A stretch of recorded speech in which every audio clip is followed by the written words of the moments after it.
Bonjour et bienvenue dans ma chambre. On est le vendredi 8 mai et aujourd'hui j'ai décidé de tourner mon premier épisode de podcast.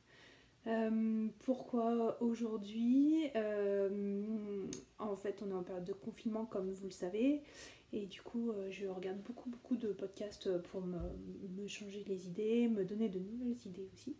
Et du coup je me suis dit pourquoi pas. Pour être honnête, je pense que j'en ai déjà tourné au moins 50 dans ma tête avant de me lancer réellement devant mon iPad. Donc c'est aujourd'hui et c'est aussi parce qu'aujourd'hui sort le pull de Marion que j'ai testé pour elle et je trouvais que c'était une bonne raison de commencer les podcasts. Commencer, on verra s'il y en aura un autre, mais au moins il y aura celui-ci. Voilà, donc je me présente, je m'appelle Aurélie. Je vais avoir 40 ans cette année, mais je ne dirai pas quand. Je fais de la couture et du tricot depuis longtemps. Le tricot, je pense que j'ai toujours un peu baigné dedans par ma grand-mère. Et je m'y suis réellement remis à la naissance de ma filleule il y a 15 ans. Et la couture, ça fait une dizaine d'années que j'en fais. Voilà. C'est mon quotidien, on va dire. J'en fais quasiment tous les jours. Au moins du tricot, de la couture un peu. Voilà, j'ai une petite fille de 2 ans et demi, un chéri et un beau-fils de 13 ans. Donc possible qu'il y ait un peu de bruit, mais normalement c'est le temps calme, donc tout le monde est à la sieste. Voilà pour les présentations. Au niveau du format, on va essayer de faire quelque chose un peu différent. J'ai pas, même si je touche à des aiguilles quasiment tous les jours, j'ai pas une énorme production. Mais j'ai quand même pas mal de choses en stock, étant donné que, comme je vous l'ai dit, ça fait quelques années que je tricote et que je couds. Donc je vais plutôt fonctionner par tenue. En fait, je vais essayer de vous présenter des ensembles, voilà, avec des choses nouvelles et des choses anciennes. Évidemment, pour ce podcast, ce sera que des choses nouvelles que j'ai fait depuis le début du confinement. Voilà, et bien écoutez, c'est parti. Aujourd'hui, je porte une chemise Melilo de Direndo que j'ai cousue dans un tissu Liz Taylor que j'avais commandé au mois de janvier au moment des soldes. Elle avait fait une petite réduction sur ce tissu qui grosso modo m'offrait les frais de port. Donc je me suis laissée tenter. C'est pas un tissu qui m'avait tapé dans l'œil au tout début. Et puis voilà, après avoir vu plusieurs créations, j'ai décidé de l'acheter et j'en suis ravie. J'ai adoré le coudre. C'est vraiment un tissu hyper agréable à la coudre, hyper simple, fluide. Par contre, je ne l'ai pas encore porté vu que j'ai dû le terminer le premier week-end du confinement et que voilà, j'ai pas eu l'occasion de la mettre. J'ai même pas fait de photos encore pour Instagram ni rien. Donc voilà, vous êtes les premiers à l'avoir. Le patron, donc la chemise Melilo, c'est la 3e fois que je la couds. Il n'y a pas de problème particulier. La seule chose que j'ai fait sur celle-ci et que je fais pas d'habitude, c'est que j'ai entoilé les deux côtés du col et je trouve un poil trop rigide en fait. Sur les deux autres, il y a une version sur laquelle j'ai pas fait de col du tout, j'ai laissé un col Mao. Et sur l'autre, j'ai pas dû entoiler du tout et je pense que le bon compromis c'est d'entoiler un morceau sur les deux. Voilà, donc après c'est chacun qui voit, mais je pense que c'est ce que je ferai la prochaine fois. Et du coup, moi j'aime bien les porter, voilà, col fermé, un peu strict, étant donné qu'elle est un peu bouffante, donc je vais pas me lever pour la montrer parce que j'ai pas encore la technique pour le faire, mais je mettrai des photos en entier. Et du coup, quand j'ai acheté ce tissu, j'avais en tête de me faire un gilet pour aller avec. Et donc là, c'est un gilet que j'ai fait de petite nit dans une laine Plassard qui, je crois, n'existe plus. Qui est alors un gros fil poilu, je sais même pas ce qu'il y a dedans. Hein. Donc là, il faudra pas vous vexer, mais je ne fais pas du tout attention à la qualité ni des tissus ni de la laine, je ne le retiens pas. Et je ne connais pas du tout les particularités, les trucs des autres. En fait, je travaille au coup de cœur, j'ai pas le temps de me prendre la tête sur telle qualité ou une autre. Voilà, il me semble que c'est peut-être de la laine, mais je ne sais plus du tout. Par contre, c'est une laine très polie, comme vous pouvez voir, qui tient bien chaud. Donc c'est un gilet qui se tricote en grosses aiguilles, peut-être du 6, il me semble, 6 ou 7. Et du coup, c'est un beau bordeaux, donc pas du tout aussi flashy, mais voilà, et qui va hyper bien avec. Donc c'était censé être ma tenue de fin d'hiver, début de printemps. Voilà, je trouve que les deux ensemble sont vraiment super canons, mais malheureusement c'est une tenue que je n'ai pas portée. Et en plus, pour aller avec, j'ai la petite broche Miyuki de l'époque où je faisais des Miyuki il y a peut-être 2 ans, 2 ou 3 ans. Voilà, qui rappelle forcément les petites pommes ou poires du tissu de Listella. Voilà, donc ça c'est la première tenue que j'ai fait. Par rapport au gilet, il est très simple à faire. C'est vraiment un gilet tout simple. J'aime beaucoup le rendu qui est fait avec un jeu d'augmentation et de cote en fait. Donc voilà, et c'est le gilet passe-partout. Lui par contre, je l'ai un peu plus porté, j'avais dû le finir en janvier. C'est pas quelque chose que j'ai fini pendant le confinement. Et je l'ai quand même beaucoup porté. Chemise en jean, gilet. C'est un peu mon uniforme. Donc voilà pour la première tenue que j'ai hâte de porter, mais que malheureusement je ne peux pas le faire. Donc là, pour être honnête, j'ai mis la chemise juste pour tourner l'épisode. Et comme il fait quand même relativement chaud, j'ai retourné les manches. Et au final, je me dis que je pourrais peut-être la porter comme ça quand je retournerai au travail la semaine prochaine. Deuxième tenue, pareil, que je n'ai pas encore portée, mais cette fois parce qu'il ne fait pas assez chaud et qui est du 100% confinement, made in confinement. C'est un ensemble petit top et jupe. Donc pour la jupe, on va commencer par le plus simple. Tout vient de mon stock entre guillemets. Donc c'est la jupe hippie de Made in Mi Couture que j'ai déjà fait plusieurs fois, qui est une jupe longue et élastiquée avec des poches toutes simples, que j'ai fait dans un tissu que j'avais acheté il y a très longtemps, un mondial tissu, donc bleu marine avec des petits cactus. Hop, voilà. De mémoire, j'ai déjà cousu quelque chose avec, mais je ne sais plus quoi et je ne sais pas où c'est, donc ça ne devait pas être une réussite. J'adore les jupes longues, très longues, à porter avec des baskets, c'est un peu voilà, mon uniforme de l'été. Et là, en fait, j'avais pas assez de tissu pour faire la ceinture dans le bon sens. Donc du coup, les cactus au niveau de la ceinture sont à l'envers. Bon, c'est pas très très grave.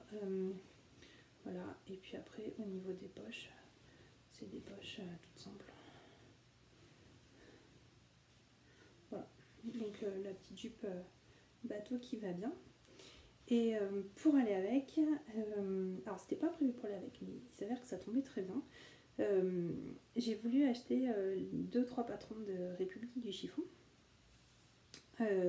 J'avais déjà cousu quelques-uns de ces patrons, mais voilà, pas plus que ça. Et en fait, je voulais me faire un petit top tout simple pour cet été, donc je suis partie sur le top Louise. Comme il était en PDF, c'était parfait. Donc je l'ai acheté, je l'ai coupé quasiment dans la foulée, ce qui est quand même assez rare. En général, j'achète des patrons et puis je les coupe longtemps après ou je les coupe pas du tout. J'ai quand même une bibliothèque de patrons assez importante. Et au mois de janvier, au solde, pareil, mondial tissu, j'avais acheté ce plumeti qui est vert turquoise. Ouais, on voit pas terrible. Voilà. Et du coup, je me suis dit, c'est bien avant de taper dans un coupon un peu plus luxe, entre guillemets, de faire une toile avec celui-là. Et en fait, j'en suis ravie. Alors, attendez, je vais vous montrer dans le sens. Hop là. Voilà, donc le top Louise. C'est un top tout simple. Petite bretelle, un petit volant devant. Et en fait, il est arrondi dans le bas. Et du coup, il y a un poil plus court derrière. Voilà, donc le tissu est un peu transparent, mais bon, pour l'été, c'est pas très grave. Donc là, j'ai coupé la taille 40 de mémoire, et la seule modification que j'ai faite, c'est au niveau des bretelles, parce qu'elle préconise de prendre en fait les bretelles en sandwich et de tout coudre avec la parmenture visible en fait le volant. Sauf que moi je me suis dit si jamais au niveau de la taille des bretelles ça va pas, il va falloir tout défaire et tout, ça n'est pas possible. Donc j'ai fait là, ce qu'il faut. Devant j'ai bien pris en sandwich et derrière par contre je suis venue recoudre comme ça une fois que j'avais fait le bon calcul au niveau de la bretelle. Et je l'ai cousu à l'intérieur du volant, ce qui fait que hop, ça ne se voit pas du tout là. Et au final, c'était pas la peine parce que ça tombait pile poil. La dimension préconisée par Géraldine me correspond en tout cas. Par rapport à Stop, je sais qu'il existe des tutos pour ajuster les bretelles pour qu'elles coïncident très bien avec le soutien-gorge. Peut-être que c'est quelque chose que je ferai plus tard, mais là en tout cas quand je l'ai essayé, ça m'a pas dérangé plus que ça. Voilà, donc c'est un petit basique, un petit patron tout simple à faire avec ou sans volant, enfin à voir en fait selon l'humeur et l'envie et le temps de couture aussi. Voilà, c'est quelque chose qui se fait très vite. Hop, et donc du coup, vous pouvez voir que les deux ensemble vont plutôt bien. J'ai fait un peu d'accessoires. Alors, j'ai fait le Giant Bag de Chouette Kit. Donc là c'est pareil, au mois de janvier, je sais pas ce qui s'est passé, j'ai craqué chez Chouette Kit, j'ai acheté 2 kits, un pour faire une jupe, un pour faire un sac. Donc le Giant Bag qui j'avais acheté pour le faire en moutarde, que j'ai cousu très vite et qui est mon sac à main en fait depuis. Et j'avais envie d'en faire un autre. Du coup pareil, au moment des soldes chez Mondial Tissu, j'avais acheté du velours bleu marine, donc là il est violet mais on ne pas du tout, il est bien bleu marine, pour m'en faire un autre. Et à l'intérieur c'est une doublure toute simple que là j'avais acheté pour faire une chemise à mon homme, mais il m'a dit non merci, garde ton tissu, ça me plaît pas. Voilà, on essaie d'être sympa et au final ça ne plaît pas, c'est pas grave, hein, j'ai trouvé une grande utilisation à ce tissu. Donc voilà le sac, je me recule un peu, hop là. Il est hyper simple, hyper chouette et il a une bandoulière ici qu'on peut enlever avec le mousqueton si on le souhaite ou non. J'ai rajouté un petit porte-clés qui vient aussi de chez Chouette Kit et que j'avais eu à l'occasion du calendrier de l'Avent de cette année, enfin 2019, que mes copines Sandrine avec Mifil et Alice le lapin d'Alice m'avaient offert pour mon anniversaire. Donc j'ai passé un mois de décembre en leur compagnie en ouvrant chaque jour un petit cadeau de leur part, c'était hyper sympa. Voilà, et donc là du coup ça va super bien avec. On continue avec les accessoires. Donc comme beaucoup j'ai craqué sur la petite baleine Chouette Kit. J'en ai fait 3 hein, pour tout vous dire, mais les 3 ont été réquisitionnés par ma fille. J'ai juste pris celle-là parce que je la trouvais rigolote. Elle est faite avec les chutes de ma chemise. Voilà, et dessous c'est une je sais plus comment ça s'appelle, c'est pas de la polaire mais un tissu tout doux là que j'avais acheté pour me faire un peignoir et au final je l'ai jamais fait. Donc voilà. Et en fait ce qui est rigolo c'est que avec ça je me suis fait ma chemise et avec ça j'ai fait un sweat à ma fille. Voilà. Donc du coup elle est trop contente parce qu'elle a son petit sweat assorti à sa peluche. Donc ça c'est le sweat Jasmin d'Icati que je ne présenterai plus. Tout le monde a vu que j'ai fait en taille 3 ans tout simple. Donc le 3 ans lui va super bien, un poil grand mais ça ira très bien pour durer dans le temps. Donc là c'était une toile qu'elle porte tout le temps. Voilà. Du coup dans la foulée j'en ai profité pour lui en faire 2 autres. Pareil avec des chutes. Hop. Donc celui-ci que j'adore Et quand elle choisit ses vêtements dans son armoire et qu'elle veut mettre celui-là, moi j'ai pas le choix, il faut que je mette le mien. Parce que c'est la chute d'un sweat que je me suis fait, enfin sweat on va dire t-shirt à manches longues que je me suis fait l'année dernière. Donc là le tissu vient de chez Atelier de la Création que j'avais acheté au CSF 2018 avec les filles. Et de mémoire, j'avais dû en prendre 2 mètres et il en restait 2 mètres 20, il m'avait fait cadeau des 20 derniers centimètres, chose comme ça. Donc du coup ça m'a permis de faire ça pour ma pépette. Voilà, donc là c'est pareil, j'ai fait la même taille, j'ai fait exactement à l'identique de l'autre. Sauf que comme c'est pas la même matière, celui-là il fait plus t-shirt à manches longues. Mais sinon, voilà, elle l'aime bien et elle les porte bien. Donc ces deux-là datent du début du confinement. Et le troisième est un peu différent. Donc il est dans ce jersey qui est un jersey assez transparent, super fin, avec des gouttes nacrées. Alors, voilà, mais en fait c'est comme si c'était pas du métal, mais du plastique en fait. C'est un peu rigide. Donc ça donne une texture bizarre au tissu. Et ce tissu, c'est Alice qui le proposait du lapin d'Alice sur son destage l'année dernière. Et du coup, quand je l'ai vu, j'ai dit, ma copine, celui-là, il est pour moi. Donc je lui ai racheté, pensant me faire une chemise avec. Mais j'avais pas touché la matière. Et en fait, c'est vraiment un jersey hyper fin, en fait, hein, limite bien transparent aussi. Et du coup, je dis, bah, c'est pas grave, je vais me faire un t-shirt avec. Donc, j'avais fait un t-shirt assez basique pour aller avec. Et Céleste, ma fille, a joué avec à chaque fois que je le portais. Elle adorait. Elle appuyait sur les petites taches et tout. Enfin, voilà. C'était quelque chose de. Elle aimait beaucoup ce tissu.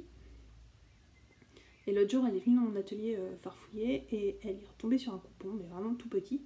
Elle m'a dit, maman, tu me fais un t-shirt. Je me suis dit, allez hop, on essaye. Et donc du coup, je suis partie du patron de Ikati, le Jasmin, pareil. Donc même taille. Sauf que le coupon était vraiment trop petit pour faire des manches. Donc j'ai fait des manches courtes, en fait, mais qui sont quand même très larges. Donc quand elle le porte, ça fait plutôt un effet manche papillon, on va dire. Hop. Et en bas, j'avais pas une bande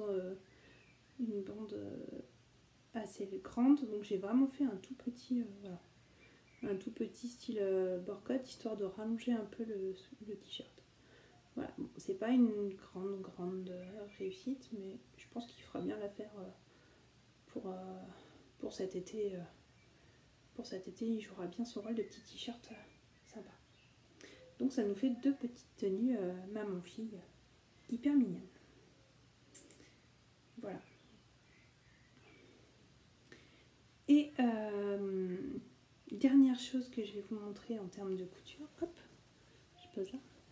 Dernière chose que je vais vous montrer, c'est un accessoire, une petite poupée trop mignonne, un petit lama que j'ai vu sur le podcast de Ludivine, je crois, Rose et Baldelène, qui propose des patrons de poupées de chiffon, on va dire, hyper mignonnes, quoi. Vraiment super sympa. Et voilà, donc j'ai pas besoin de petits lamas dans mon atelier, ma fille non plus, elle est pleine des jouets à plus savoir qu'en faire. Mais pour la petite histoire, on était censé partir au Pérou fin avril avec mon chéri. Voilà, le cadeau de nos 40 ans, et du coup ça a été annulé, reporté, enfin pas annulé, reporté à l'année prochaine. Mais le jour où on devait partir, le 18 avril, et ben à côté de sa place au petit déjeuner, il avait son petit lama, un peu clin d'œil à notre voyage. Voilà. Donc ça, c'est quelque chose, un patron hyper sympa à faire. C'est tout fait à la main. Il n'y a rien qui a été fait à la machine. Tout vient de mon stock. Donc vous pouvez revoir également que c'est encore le tissu de Listellor que j'ai optimisé à fond pour ne rien jeter. Hop, il y a un peu la bouche tendue. Donc voilà.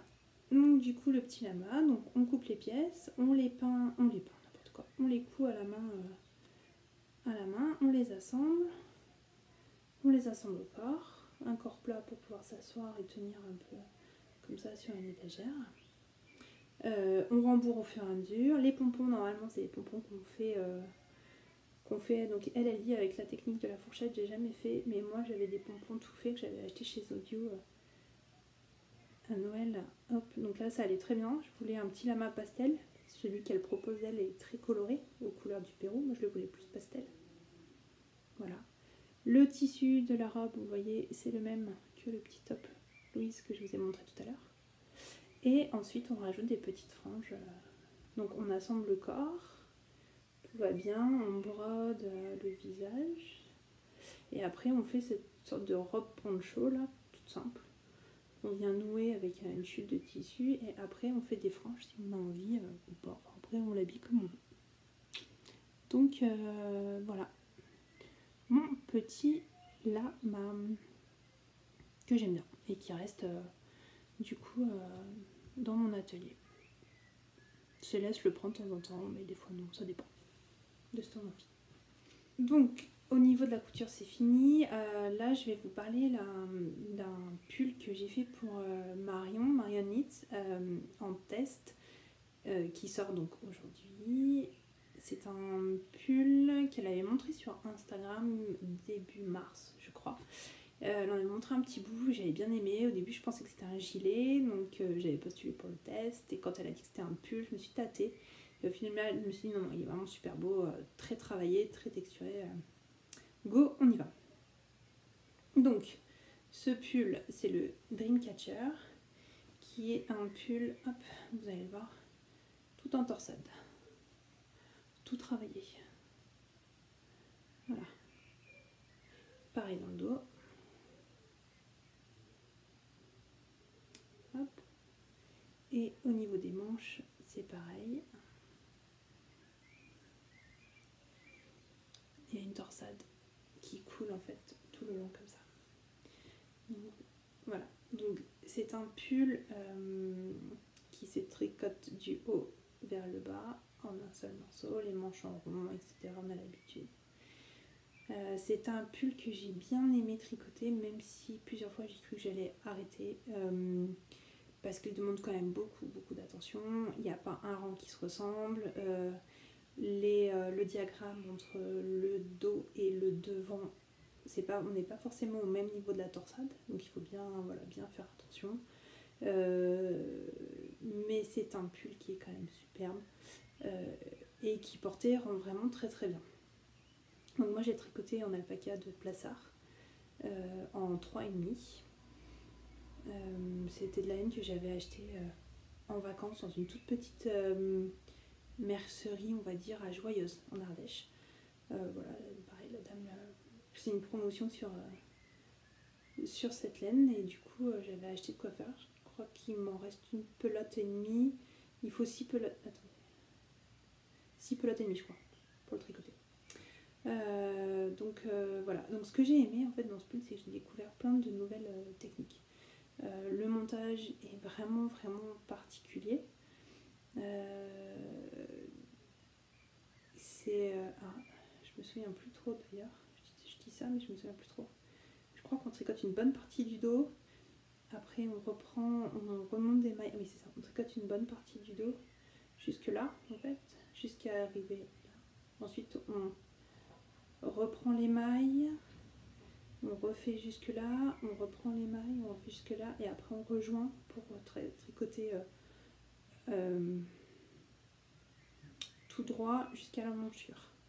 Après on rejoint en rond et on tricote tout droit jusqu'en bas. Et au niveau des manches, c'est des manches en raccourci que je n'avais jamais fait. Et je trouve ça hyper sympa. La seule chose, c'est que je ne sais pas relever les mailles et que du coup, c'est pas joli. Voilà, ça c'est un truc sur lequel il va falloir que je bosse parce que je ne sais pas du tout relever les mailles, mais ça c'est pas lié à ce projet-là, hein, c'est vraiment dans tous les projets, à chaque fois, chaussettes ou autre, c'est la cata. Voilà, ce beau pull Dreamcatcher. C'est la première fois que je fais un test de pull.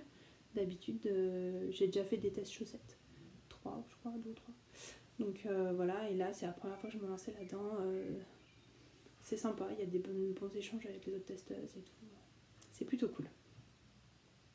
Voilà pour ce que je voulais vous montrer sur ma production confinement. La suite, il y a sur mes aiguilles un gilet. Donc comme je vous disais tout à l'heure que je fais pas trop attention à la qualité des tissus, ni de la laine et tout, je fais pas non plus attention aux saisons. Donc là je suis en train de me tricoter un bon gros gilet en 7.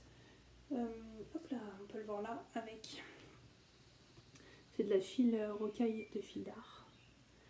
Et c'est plutôt un gilet un peu genre cette petite knit bien épais, bien doudou. Donc là je suis en train de faire le dos, c'est un gilet qui se tricote en morceaux. Voilà. Et ça fait un rendu comme ça. Donc c'est tout à fait de saison quand on voit qu'il fait 25-26 degrés en Auvergne.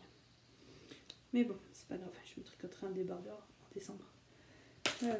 Donc pour le tricot c'est ça, j'essaye d'être plutôt monoprojet parce que sinon rien n'avance. Donc je vais essayer de me focaliser sur celui-là avant de passer à autre chose. En sachant que j'ai pas mal de colis confinement qui vont pas tarder à arriver. Donc la tentation va être grande. Pour la couture, j'ai prévu de me faire la jupe que j'avais commandée en kit de chez Chouette Kit, donc la jupe Aliénor. Et une blouse un peu transformée M comme miroir, dans le même plus petit que je vous ai montré tout à l'heure, le top width. J'en avais pris un grand bout et je pense que j'ai de quoi me le faire à l'intérieur. Voilà ce que je pouvais dire pour ce premier épisode de podcast. Si vous m'avez écouté jusqu'au bout, merci beaucoup. J'espère que ça vous aura plu. Et puis à voir si j'en fais un autre ou pas, à voir si je publie celui-là ou pas. On va essayer de faire un petit montage un peu sympa et puis on va voir ce que ça va donner. Voilà, et bien écoutez, bonne journée, bonne nuit, si comme moi vous êtes plutôt du genre à écouter les podcasts la nuit. Je vous embrasse et à bientôt.